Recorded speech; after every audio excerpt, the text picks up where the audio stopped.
नमस्ते friends, I hope आप सबकी प्रिपरेशन काफी अच्छी चल रही होगी।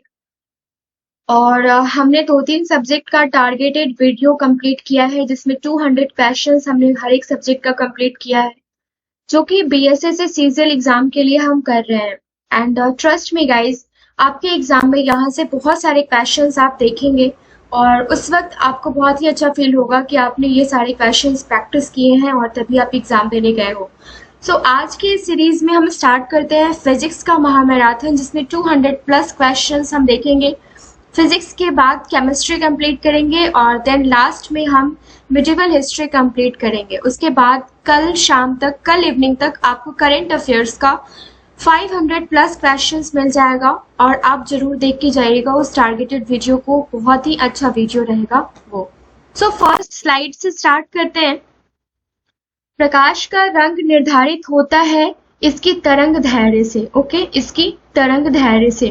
जो क्वेश्चंस नहीं आते हैं उसका एक लिस्ट बना लीजिए, उसका एक शॉर्ट नोट्स आप बना लीजिए और एग्जाम से पहले आप रिवीजन कर सकते हैं। माध्यम के तापमान में वृद्धि के साथ प्रकाश की गति जो होती है वो एज इट इज रहती है, वैसी ही रहती है, कोई चेंजमेंट नहीं आता है। प्रकाश छोटे छोटे कणों से मिलकर बना है, जिसे कहते हैं फोटोन। प्रकाश का तरंग सिद्धांत किसके द्वारा प्रस्तावित किया गया है? तो ये हाइगेन्स के द्वारा प्रस्तावित किया गया है। अपवर्तक दूरबीन में क्या होता है? तो असमान फोकस और समान फोकस दूरी के दो उत्तल लेंस होते हैं। नेक्स्ट क्वेश्चन है, इंद्रधनुष बनने का क्या कारण है? तो ये वायुमंडल में सूर्य की किरणों का जल बूंदों के द्वारा परावर्तन है। मृग तृष्णा जिसको आप मिराज कहते हैं, उसका उदाहरण है, किसका उदाहरण है? अपवर्तन व पूर्ण आंतरिक परावर्तन का। जब प्रकाश किरण एक माध्यम से दूसरे माध्यम में जाती है तो इसकी आवृत्ति समान बनी रहती है। ठीक है, ये सब चीजें याद कर लीजिएगा। मैं एक चीज के लिए माफी चाहूंगी कि ये जो नंबरिंग है ये थोड़ा इधर उधर है, तो आप इस पे फोकस नहीं करेंगे, क्वेश्चंस पे फोकस आप कर लीजिए, वो आपके लिए ज्यादा बेटर रहेगा। उसके बाद क्वेश्चन जो हम कंप्लीट करने वाले हैं वो है, प्रकाश वायु की अपेक्षा कांच में मंद गति से चलता है क्योंकि वायु का अपवर्तनांक कांच के अपवर्तनांक से कम होता है। जल में वायु का बुलबुला जिसकी भांति व्यवहार करेगा वह है क्या? तो ये अवतल लेंस। किसी व्यक्ति का पूरा प्रतिबिंब देखने के लिए एक समतल दर्पण की न्यूनतम ऊंचाई होनी चाहिए, तो व्यक्ति की ऊंचाई का आधा होना चाहिए। सारे के सारे क्वेश्चंस बहुत ही फाइन है और सारे क्वेश्चंस पूछे जाने के आसार काफी ज्यादा है, तो आप एक बार जरूर देख के जाइएगा। निकट दृष्टि दोष दूर करने के लिए निम्नलिखित में से कौन सा लेंस उपयोग में लाया जाता है? तो ये नतोदर कनकेव लेंस जिसको आप कहते हैं वो यूज में लाया जाता है। आकाश नीला लगता है क्योंकि लघु तरंग दीर्घ तरंगों की अपेक्षा वायुमंडल द्वारा अधिक लेता है। ठीक है, नेक्स्ट क्वेश्चन है, आकाश नीला लगता है क्योंकि लघु तरंग दीर्घ तरंगों की अपेक्षा वायुमंडल द्वारा अधिक दिखता है, फैलता है। नेक्स्ट क्वेश्चन देख लेते हैं, सूर्य के प्रकाश को धरती की सतह पर पहुंचने में लगने वाला समय क्या है? तो ये 8 मिनट 20 सेकेंड है। और मैं यहाँ पे आपको बताना चाहूंगी कि मैंने लुसेंट से और 2-3 बुक को मर्ज करके, जो आपका महेश बरमाल के बुक्स हैं, उन सब बुक्स को मर्ज करके हैंड रिटन नोट्स प्रिपेयर किया है और वो मैंने आपके साथ कंप्लीट भी किया है। फिजिक्स, केमिस्ट्री, बायोलॉजी, ज्योग्राफी, ये सारे के सारे चीजें, पॉलिटी, तो आप उन सारे सीरीज को इस एग्जाम के बाद जरूर देखिएगा। 69 बीपीएससी के लिए काफी इंपॉर्टेंट रहने वाला है। और फ्रेंड्स, अगर मेरी मेहनत पसंद आ रही है तो चैनल को लाइक एंड सब्सक्राइब जरूर कर लीजिएगा। बहुत ही ज्यादा मोटिवेशन मिलता है मुझे जब आपका एक सब्सक्रिप्शन, एक लाइक, एक कमेंट भी मिलता है। 1 घंटे भी बोलना पड़े, 1 घंटे भी मेहनत करना पड़े और उसके बदले अगर एक सब्सक्रिप्शन भी आ जाता है, कमेंट भी आ जाता है, तो ऐसा लगता है हमारी मेहनत सफल हो गई। नेक्स्ट क्वेश्चन है, प्रकाश की गति है तो क्या? 3 × 10⁸ मीटर पर सेकेंड। सूर्य ग्रहण के समय सूर्य का कौन सा भाग दिखाई देता है? तो ये किरीट कोरोना दिखाई देता है। प्रकाश में ध्रुवण की घटना से यह सिद्ध होता है कि प्रकाश तरंगे हैं अनुप्रस्थ। प्रकाश विकिरण की प्रकृति होती है तो ये तरंग एवं कण दोनों के समान होती है। नेक्स्ट क्वेश्चन है, जब एक व्यक्ति तीव्र प्रकाश क्षेत्र से अंधेरे कमरे में प्रवेश करता है तो उसे कुछ समय के लिए स्पष्ट दिखाई नहीं देता है, बाद में धीरे धीरे उसे चीजें दिखाई देने लगती है। इसका कारण क्या है? जब हम धूप से घर के अंदर आते हैं तो कुछ ऐसा ही हमारे साथ होता है, बट इसका रीजन क्या है? आंखों का अंधेरे के प्रति कुछ समय में अनुकूलित होना। और एक काटा हुआ हीरा क्यों जगमगाता है? तो ये पूर्ण आंतरिक परावर्तन के कारण जगमगाता है। किसी वस्तु के त्रिविमीय 3 डायमेंशनल प्रतिरूप को अंकित तथा पुनरावृत्ति करने की तकनीक का नाम क्या है? तो ये होलोग्राफी है। त्रिविमीय चित्र लेने के लिए निम्न में से किसका प्रयोग करते हैं? तो होलोग्राफी का प्रयोग करते हैं।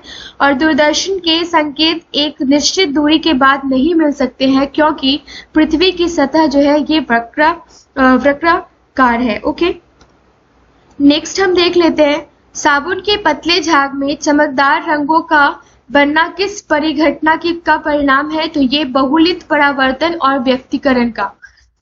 वाहनों में पृष्ठ वृष्टि दर्पण के रूप में किस दर्पण को प्रयोग में लाया जाता है? तो ये उत्तल दर्पण को। और जब 2 समानांतर समतल दर्पणों के बीच कोई भी वस्तु रखी जाती है तो बनने वाले प्रतिबिंबों की संख्या कितनी होती है? इनफाइनाइट, अनंत होती है, बहुत सारे बन सकते हैं। ठीक है। दूरदर्शन प्रसारण में श्रव्य संकेतों का प्रेषण करने के लिए प्रयुक्त तकनीकी है, तो ये क्या है? ये आवृत्ति माडुलन है। प्रकाश का रंग निर्धारित होता है इसके तरंग दैर्ध्य से। काफी इंपॉर्टेंट क्वेश्चन है। कुछ क्वेश्चंस काफी छोटे होते हैं लेकिन काफी इंपॉर्टेंट होते हैं, उनको जरूर देख के जाइए।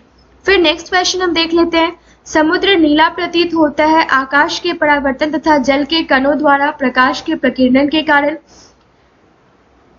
अस्त होते समय सूर्य लाल किस कारण दिखाई देता है? तो प्रकीर्णन के कारण। और इंद्रधनुष में किस रंग का विक्षेपण सबसे ज्यादा होता है? तो बैगनी का। और सबसे कम किसका होता है? रेड का या ब्लू का? आप मुझे बताइए।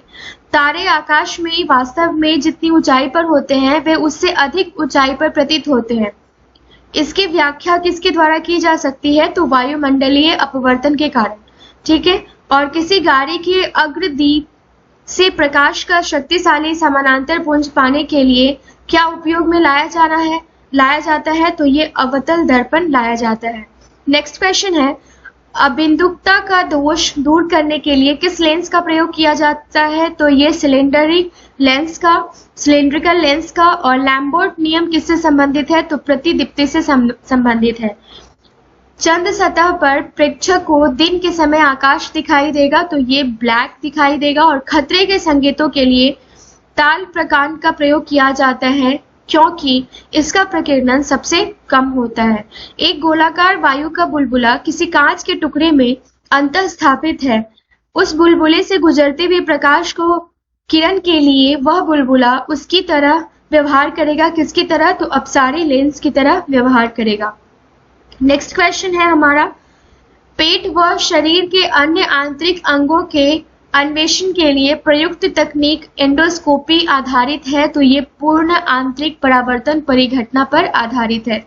पानी की टंकी को ऊपर से देखने पर कम गहरी दिखाई देने का कारण क्या है? तो ये अपवर्तन कारण है। और चटका हुआ कांच चटकीला प्रतीत होता है पूर्ण आंतरिक परावर्तन के कारण। मरीचिका एक उदाहरण है तो प्रकाश के अपवर्तन और पूर्ण आंतरिक परावर्तन का। और इसके बाद नेक्स्ट क्वेश्चन देख लेते हैं, नेत्रदान में दाता की आंख के किस हिस्से को प्रतिरोपित किया जाता है? तो ये कॉर्निया को। मनुष्य की आंख में प्रकाश तरंगे किस स्थान पर स्नायु उद्वेगों में परिवर्तित होती है? तो रेटिना से। और स्वस्थ नेत्र के लिए अस्पष्ट दृष्टि की न्यूनतम दूरी कितनी होती है? तो ये 25 सेंटीमीटर। खतरे के संकेतों के लिए लाल प्रकाश का प्रयोग किया जाता है, इसका प्रकीर्णन सबसे कम होता है इसलिए। कार में दृश्यावलोकन के लिए किस प्रकार के शीशे का प्रयोग किया जाता है? तो ये उत्तल दर्पण का प्रयोग किया जाता है। नेक्स्ट है, जब कोई वस्तु 2 समानांतर समतल दर्पणों के बीच रखी जाती है तो बने हुए प्रतिबिंबों की संख्या होगी क्या? अनंत। यदि किसी ऐनक के लेंस का पावर +2 डायोप्टर हो तो इसके फोकस की दूरी होगी 50 सेंटीमीटर। और प्रकाश में 7 रंग होते हैं, रंगों को अलग करने का क्या तरीका है? तो फिल्टर से रंगों को अलग अलग किया जा सकता है। लाल कांच को अधिक ताप पर गर्म करने पर वह क्या दिखाई देगा, तो हरा दिखाई देगा। और जो सेविंग के लिए काम में लाया जाता है तो ये अवतल दर्पण लाया जाता है। नेक्स्ट है, प्रकाश में 7 रंग होते हैं, रंगों को अलग करने का क्या तरीका है, तो एक प्रिज्म से रंगों को अलग अलग किया जा सकता है। हमें वास्तविक सूर्योदय से कुछ मिनट पूर्व ही सूर्य दिखाई देने का कारण है प्रकाश का अपवर्तन। यदि सावन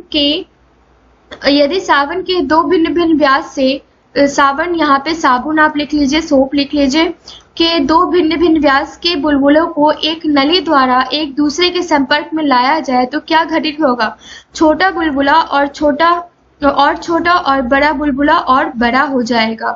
परावर्तित प्रकाश में ऊर्जा क्या होती है, तो आपतन कोण पर निर्भर नहीं करती है। और प्रकाश की गति किसके बीच से जाते हुए न्यूनतम होती है, तो ये कांच के बीच से जाते हुए न्यूनतम होती है। नेक्स्ट क्वेश्चन है हमारा, उचित रीति से कटे हीरे की असाधारण चमक का आधारभूत कारण क्या है, तो ये उसका अति उच्च अपवर्तन सूचकांक होता है। धूप के चश्मे की क्षमता क्या होती है, तो डायोप्टर। और जिस सिद्धांत पर ऑप्टिकल फाइबर काम करता है वह क्या है, तो पूर्ण आंतरिक परावर्तन। क्षितिज के समीप सूर्य एवं चंद्रमा के दीर्घ वृत्ताकार दिखाई देने का कारण क्या है, तो अपवर्तन। और श्वेत प्रकाश को नली में कैसे पैदा करते हैं, तो ये तंतु को गर्म करके। किसी अपारदर्शी वस्तु का रंग उस रंग के कारण होता है जिसे वह परावर्तित करता है। नेक्स्ट है, कार चलाते समय अपने पीछे के यातायात को देखने के लिए आए किस प्रकार के दर्पण का प्रयोग करना चाहिए, तो उत्तल दर्पण का। और मानव आंख की रेटिना पर कैसा प्रतिबिंब बनता है फ्रेंड्स, तो ये बनता है वास्तविक एवं उल्टा, रियल एवं इन्वर्टेड। सबसे कम तरंग दैर्ध्य वाला प्रकाश कौन सा होता है, तो ये बैंगनी होता है। और जब प्रकाश के लाल, हरा व नीला रंगों को समान अनुपात में मिलाया जाए तो परिणामी रंग क्या होता है, तो ये सफेद होता है। फोटोग्राफिक कैमरे का कौन सा भाग आंख की रेटिना की तरह कार्य करता है, तो ये फिल्म कार्य करता है। और नेक्स्ट क्वेश्चन है, यदि एक व्यक्ति को 2 समतल दर्पण जो 60 डिग्री कोण पर आनत है के बीच खड़ा हो तब उसे कितने प्रतिबिंब दिखेंगे उसके, तो 5 प्रतिबिंब दिखेंगे। प्रकाश का रंग निश्चित किया जाता है तरंग दैर्ध्य द्वारा। और सूर्य की किरणों में कितने रंग होते हैं, तो 7 रंग होते हैं।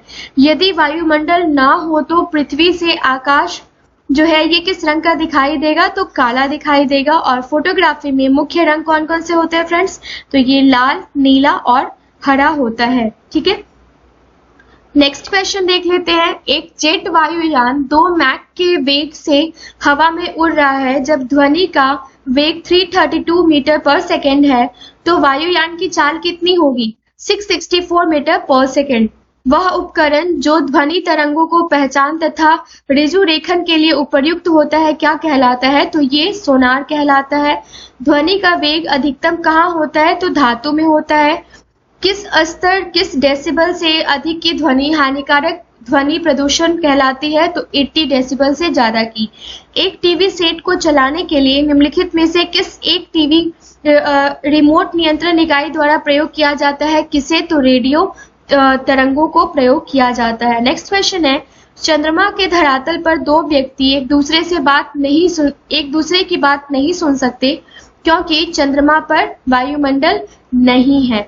चिल्लाते समय व्यक्ति हमेशा हथेली को मुंह के समीप रखते हैं क्योंकि उस स्थिति में ध्वनि ऊर्जा सिर्फ एक दिशा में ही इंगित होती है। स्टील, वायु, निर्वात तथा जल में ध्वनि सबसे तेज यात्रा किसमें करती है, तो स्टील में करती है।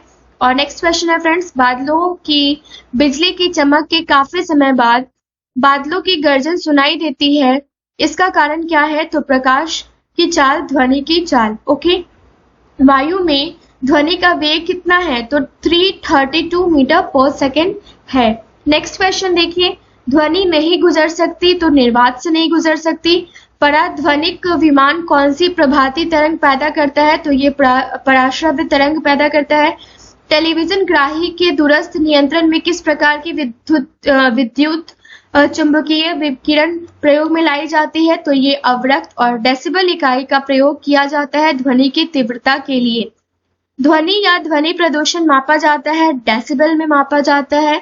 नेक्स्ट है ध्वनि तरंगे किसके कारण प्रतिध्वनि उत्पन्न करती है? तो परावर्तन के कारण करती है फ्रेंड्स।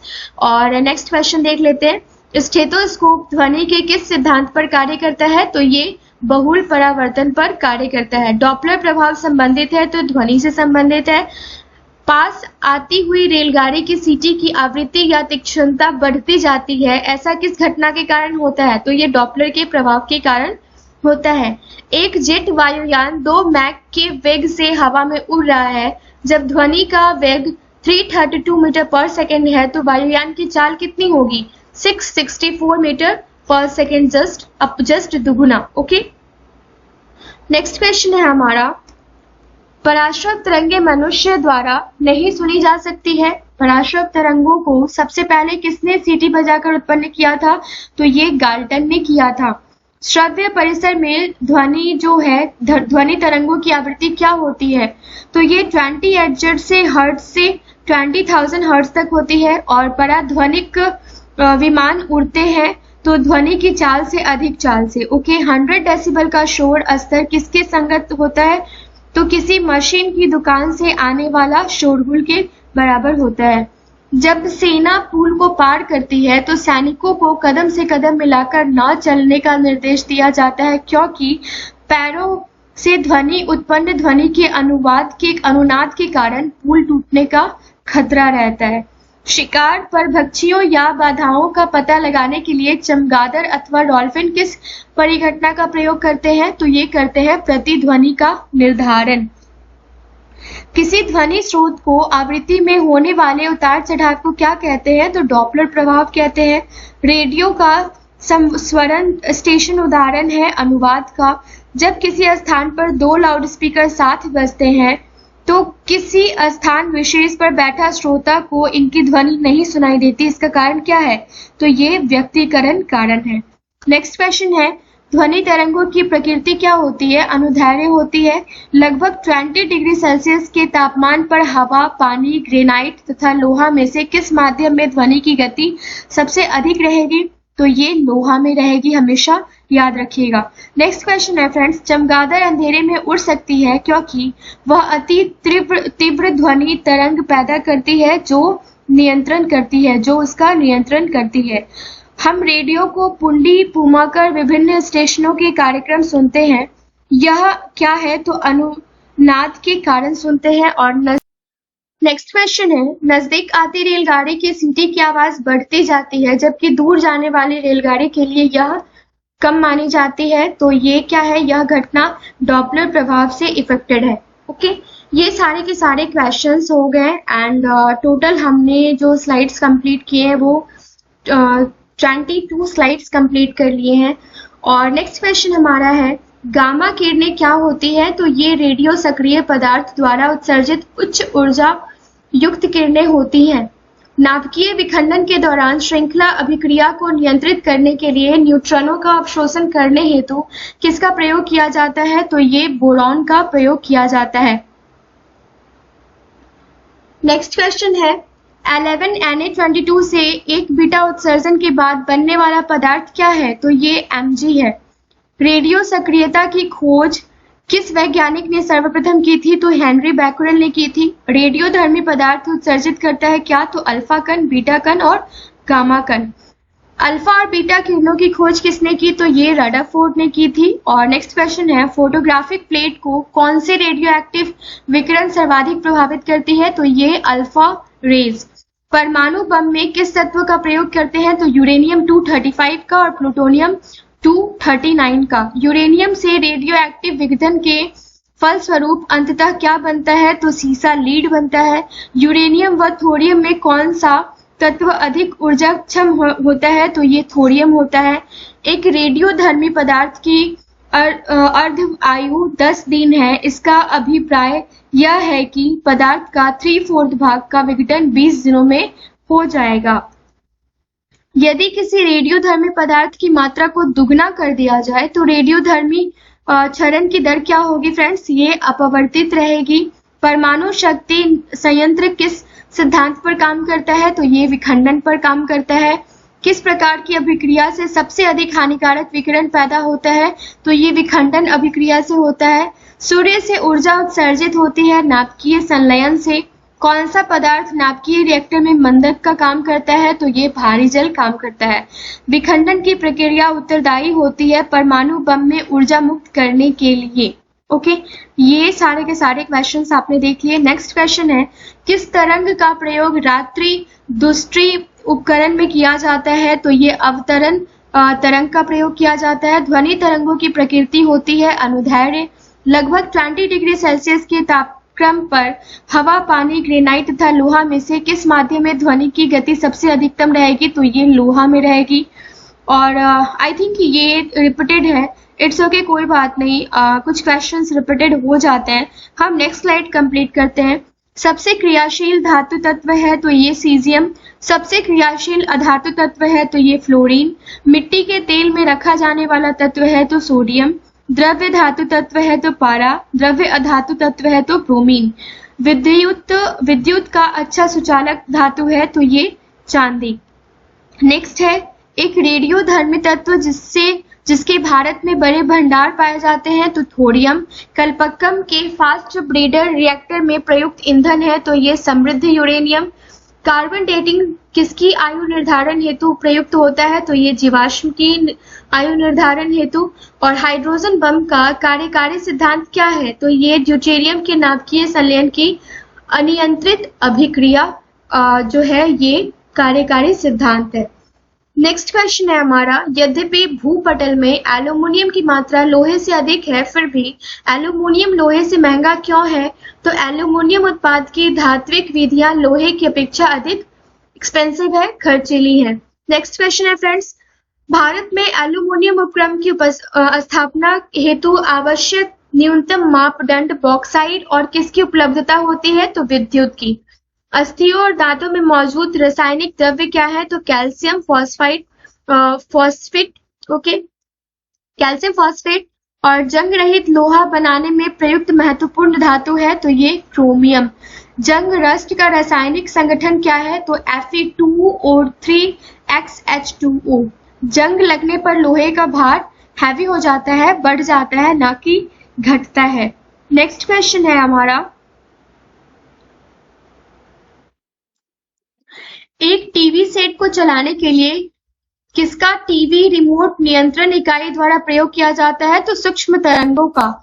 सूर्य पर ऊर्जा का निर्माण होता है नाभिकीय संलयन द्वारा। जब टीवी का स्विच ऑन किया जाता है तो दृश्य तुरंत प्रारंभ हो जाता है, लेकिन श्रव्य जो है, साउंड जो है वो बाद में सुनाई देता है। इसका रीजन क्या है? क्योंकि ध्वनि प्रकाश की अपेक्षा कम वेग से चलती है। न्यूनतम तापमान पैदा करने के लिए किस सिद्धांत का प्रयोग किया जाता है? तो ये अतिचालकता का। सितारों में अक्षय ऊर्जा के स्रोत क्या कारण है? हाइड्रोजन व हीलियम में परिवर्तन। एक कृत्रिम उपग्रह में विद्युत ऊर्जा का स्रोत क्या है? तो ये सौर सेलें हैं। ओके, नेक्स्ट क्वेश्चन है, यदि पृथ्वी का द्रव्यमान वही रहे और त्रिज्या 1% कम हो जाए तब पृथ्वी के तल पर g का मान क्या होगा? तो 2% बढ़ जाएगा। ऊंचाई की जगहों पर पानी 100 डिग्री सेल्सियस के नीचे के तापमान पर क्यों उबलता है? क्योंकि वायुमंडलीय दाब जो है वो कम हो जाता है, अतः बुलबुले का बिंदु नीचे आ जाता है। कोणीय संवेग एवं रेखीय संवेग के अनुपात की विमा क्या होती है? तो ये आप नोट कर लेंगे, m degree l t degree. Okay, ये याद कर लेंगे। यदि हम भूमध्य रेखा से ध्रुवों की ओर जाते हैं तो g का मान बढ़ता है, ना कि घटता है। एक अंतरिक्ष यात्री पृथ्वी तल की तुलना में चंद्र तल पर अधिक ऊंची छलांग लगा सकता है, क्योंकि चंद्र तल पर गुरुत्वाकर्षण बल जो है वो पृथ्वी की तुलना में अल्प होता है, कम होता है। बर्नौली प्रमेय आधारित है ऊर्जा संरक्षण के सिद्धांत पर। नेक्स्ट क्वेश्चन है, वायुमंडल में बादलों के तैरने का कारण क्या है? तो घनत्व। और समुद्र में प्लवन करते आइसबर्ग का कितना भाग समुद्र की सतह से ऊपर रहता है? तो 1/10। जब कोई नाव नदी से समुद्र में प्रवेश करती है तो थोड़ी ऊपर की ओर उठ जाती है। पानी का घनत्व अधिकतम होता है 4 डिग्री सेल्सियस पर। किसी पिंड से उस गुण धर्म को क्या कहते हैं, किसी पिंड के उस गुण धर्म को क्या कहते हैं जिससे वह सीधी रेखा विराम या एक समान गति की स्थिति में किसी भी परिवर्तन का विरोध कर सकती है, तो जड़त्व कहते हैं। नेक्स्ट क्वेश्चन है हमारा, किसी तत्व की परमाणु संख्या नाभिक में प्रोटॉन की संख्या पर डिपेंड करता है और सूर्य पर ऊर्जा का निर्माण होता है नाभिकीय संलयन द्वारा। किसमें ऋणात्मक आवेश होता है, तो ये कण में होता है। और नाभिकीय रिएक्टर और परमाणु बम में यह अंतर है कि नाभिकीय रिएक्टर में श्रृंखला अभिक्रिया नियंत्रित होती है जबकि परमाणु बम में अनियंत्रित होती है।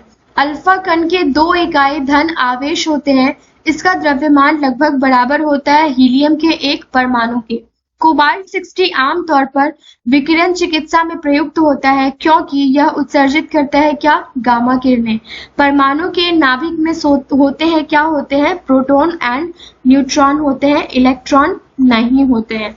नेक्स्ट क्वेश्चन है हमारा, नाभिकीय संलयन को ताप नाभिकीय अभिक्रिया भी कहते हैं क्योंकि संलयन में काफी उष्मा पैदा होती है। रेडियो कार्बन डेटिंग किसकी उम्र ज्ञात करने के लिए प्रयुक्त किया जाता है, तो ये जीवाश्मों की। परमाणु रिएक्टर क्या है, तो भारी पानी का तालाब। पृथ्वी की आयु का निर्धारण किस विधि द्वारा किया जाता है, तो यूरेनियम विधि द्वारा। समस्थानिक आइसोटोप्स होते हैं किसी एक ही तत्व के परमाणु जिनका परमाणु भार भिन्न किंतु परमाणु क्रमांक समान होते हैं। किसी परमाणु नाभिक का आइसोटोप वह नाभिक है जिसमें प्रोटॉन की संख्या बड़ी होती है, वही होती है, परंतु न्यूट्रॉनों की संख्या जो होती है वो भिन्न होती है। ऐसे 2 तत्वों जिनमें इलेक्ट्रॉनों की संख्या भिन्न भिन्न हो परंतु जिनकी द्रव्यमान संख्या समान हो कहते हैं समभारिक। नेक्स्ट क्वेश्चन है हमारा, न्यूटन के पहले नियम को क्या कहते हैं, तो जड़त्व का नियम कहलाता है। पार्शिक इकाई है दूरी की। वस्तु की मात्रा बदलने पर अपवर्तित रहेगा क्या, तो घनत्व। तैराक को नदी के मुकाबले समुद्र पानी में तैरना आसान क्यों लगता है, क्योंकि समुद्री पानी का घनत्व साधारण पानी से ज्यादा होता है। यदि पृथ्वी का द्रव्यमान वही रहे और त्रिज्या 1% कम हो जाए तब पृथ्वी के तल पर जी का मान 2% बढ़ जाता है। नेक्स्ट क्वेश्चन देखते हैं, क्या और स्लाइड्स बाकी है हमारे पास। ओके, प्रकाश वोल्टीय सेल के प्रयोग से सौर ऊर्जा का रूपांतरण करने से किसका उत्पादन होता है, तो प्रकाशीय ऊर्जा का। जब हम रबर के गद्दे वाली सीट पर बैठते हैं या गद्दे पर लेटते हैं तो उसका आकार अपवर्तित हो जाता है। ऐसे पदार्थ में क्या पाया जाता है, तो स्थितिज ऊर्जा जो है ये पाया जाता है। बल गुणनफल है द्रव्यमान और त्वरण का। जब कोई व्यक्ति चंद्रमा पर उतरता है तो उसके शरीर में उपस्थित भार घट जाता है तथा मात्रा जो है वो अपरिवर्तित रहती है। वेग, संवेग और कोणीय वेग कैसी राशि है, तो ये सदिश राशि है। ओके, नेक्स्ट क्वेश्चन है हमारा, विद्युत मात्रा की इकाई क्या है, तो एम्पियर। यंग प्रत्यास्था गुणांक का एसआई मात्रक क्या है, तो न्यूटन मीटर स्क्वायर पर मीटर स्क्वायर।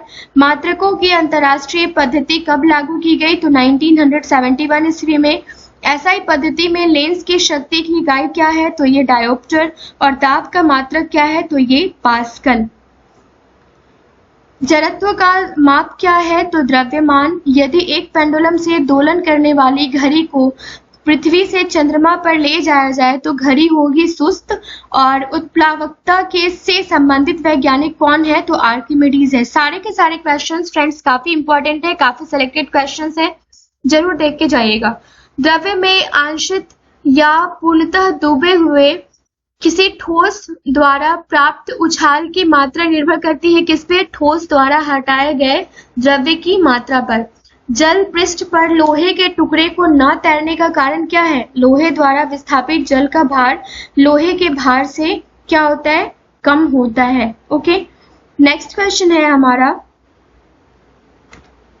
एम्पियर का क्या नापने की इकाई है, तो एम्पियर जो है ये विद्युत धारा को नापने की इकाई है। डेसिबल इकाई का प्रयोग होता है ध्वनि की तीव्रता को नापने में। खाद्य ऊर्जा को हम किस इकाई में माप सकते हैं, तो कैलोरी में माप सकते हैं। जूल इकाई है ऊर्जा की। ल्यूमेन किसका मात्रक है, तो ज्योति फ्लक्स का मात्रक है। नेक्स्ट है कार्य का मात्रक क्या है, तो जूल। कैंडेला का मात्रक क्या है, ज्योति तीव्रता का मात्रक है कैंडेला। क्यूरी किसकी इकाई का नाम है? तो ये रेडियोधर्मिता की इकाई का नाम है। और एंगस्ट्रॉम क्या मापता है? तो तरंगदैर्घ्य मापता है। किसने न्यूटन से पूर्व ही बता दिया था कि सभी वस्तुएं जो है ये पृथ्वी की ओर गुरुत्वाकर्षित होती है? तो ये ब्रह्मगुप्त ने बता दिया था। ओके, सारे के सारे स्लाइड्स हमने कंप्लीट कर लिए हैं। 200 प्लस क्वेश्चंस हमने कंप्लीट किए हैं फ्रेंड्स। आई होप ये वीडियो आपको पसंद आया होगा। अगर मेरी मेहनत पसंद आती है तो मुझे कमेंट सेक्शन में जरूर बताइए। कोई भी कमी नजर आती है तो वो भी मुझे कमेंट करके बताइए, सो डैट कि आने वाले किसी भी वीडियो में वो कमी आपके सामने ना आए। सो मिलते हैं नेक्स्ट वीडियो में। Thank you so much.